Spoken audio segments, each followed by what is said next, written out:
আসসালামু আলাইকুম ভাইয়া। ওয়ালাইকুম আসসালাম। কে বলছেন? আমি আয়েশা বলছি। আয়শা, কেমন আছেন আপনি? ভালো আছেন আয়শা? হ্যাঁ ভাইয়া, ভালো আছি। আপনি ভালো আছেন? মাশাআল্লাহ, অনেক ভালো আছি। আয়শা, কোথা থেকে বলতেছেন? আপনার দেশের বাড়ি কোথায়? আমার দেশের বাড়ি যশোর। আচ্ছা, কোথায় থাকেন এখন বর্তমানে আপনি? বর্তমানে ঢাকায় থাকি। আচ্ছা, কে কে আছে আপনার ফ্যামিলিতে আয়শা?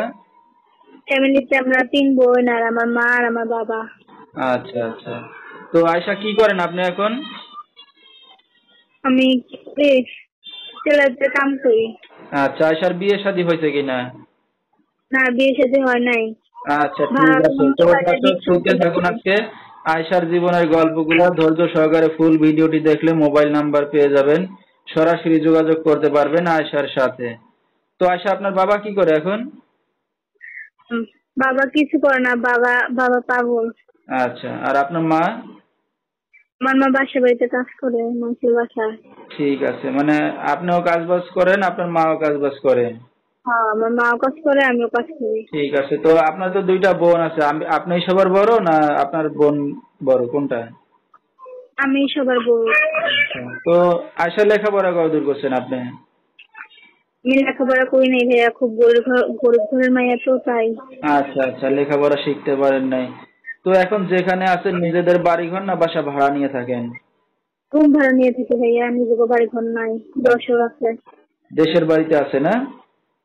দেশের বাড়িতে তো অত কিছু নাই, অল্প। অল্প আছে। তো এই যে আপনার বিয়ে শাদী হয় না, একটা অবিবাহিত মেয়ে অনলাইন মিডিয়ার সামনে আসছেন, আপনার বাবা মা জানে? হ্যাঁ ভাইয়া, আমার বাবা মা জানে। জানাই আসছেন না?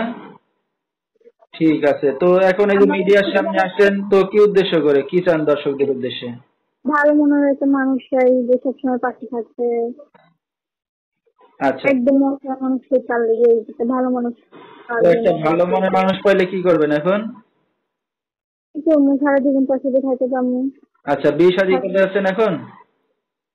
হ্যাঁ, বিয়ে শাদী করতে চাইছি। আচ্ছা, তো আপনার এই ভিডিওটা অনলাইনে দর্শকদের মাঝে চলে যাবে, দর্শক ভাইরা কিভাবে যোগাযোগ করবে এখন? নাম্বার দেয়া। আচ্ছা, মোবাইলের মাধ্যমে? হ্যাঁ ভাইয়া, মোবাইলের মাধ্যমে। আচ্ছা, হ্যাঁ, ঠিক আছে। তো দর্শক, আয়শার নাম্বারটা আপনারা ভিডিওর স্ক্রিনে পেয়ে যাবেন, সেখান থেকে সংগ্রহ করে সরাসরি যোগাযোগ করতে পারবেন আয়শার সাথে। তো আয়শা, আপনি একটা অবিবাহিত যুবতী মেয়ে, রাত বেরাতের অনেক দর্শক আপনাকে ফোন দেবে, কোনো সমস্যা হবে? না ভাইয়া, সমস্যা নেই। আচ্ছা, ঠিক আছে। তো আমরা অনুষ্ঠানের একবারেই শেষ পর্যায়ে কিছু বলার আছে আপনার আর? আর ভাইয়া, কেউ খারাপ বুঝিস নিয়ে যেমন কেউ প্রতিযোগিতা না আসে, কারণ না দেয়। আচ্ছা, ঠিক আছে। তো দর্শক, আপনারা সরাসরি ফোন করবেন, ভিডিওর স্ক্রিনে নাম্বারটা পেয়ে যাবেন।